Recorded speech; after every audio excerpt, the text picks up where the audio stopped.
कहीं मीडिया के सिलेबस में नफरती जहर नाम का कोई सब्जेक्ट तो नहीं है, क्योंकि अभी मुझे थोड़ा थोड़ा शक हो रहा है। इंडियन मीडिया तो जहर घोलती ही है। अभी मुझे पता चला पाकिस्तानी मीडिया भी जहर घोलने में पीछे नहीं है, सिर्फ 19-20 का ही फर्क है। अभी नेपाल के काठमांडू में एक कॉन्सर्ट के दौरान पाकिस्तानी रैपर तलांजुम अपना गाना कौन तला परफॉर्म कर रहे थे, जिसमें उसने इंडियन रैपर नेजी को डिस किया था। फिर भी उसके पास किसी इंडियन फ्रेंड ने उसे इंडियन फ्लैग थमा दिया और तलांजुम ने बिना किसी बैर और द्वेष के, शायद सपोर्ट के तौर पर या फिर हिट ऑफ द मूवमेंट में तिरंगे को लहराया और लहराने के बाद तिरंगे को अपने कंधों पर डाल लिया।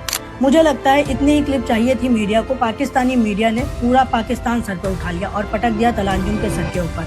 पूछ रहे थे तो पाकिस्तानी है या फिर हिंदुस्तानी। ये लोग इतने वेले हैं कि इन्होंने 3 दिनों तक इस विषय पर डिबेट मैराथन चलाई थी। ऐसे ऐसे थंबनेल बनाकर डाल रहे थे कि हमारी तो हिंदुस्तान में बैठकर रूहें कांप गई थी। हम यहाँ पर बैठ कर सोच रहे हैं कि हमने तो तलांजुम को हायर भी नहीं किया, तो फिर तलांजुम इंडियन एजेंट कैसे हो गया।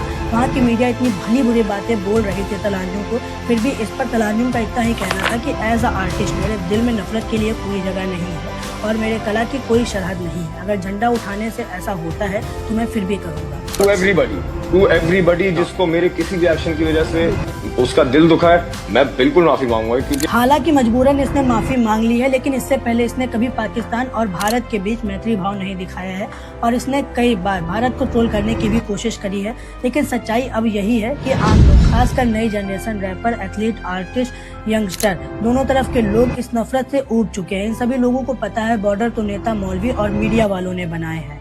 दिलों में नफरत अब दोनों तरफ नहीं है। इसका सबसे सीधा एग्जाम्पल बने थे नीरज चोपड़ा जी। जब अरशद नदीम जी के पास पाकिस्तानी झंडा नहीं था, तब नीरज चोपड़ा ने अरशद नदीम को तिरंगे के नीचे शरण दी थी। यही है एक पड़ोसी देश का धर्म और यही होता है एक देश के प्रति दूसरे देश के लिए सम्मान।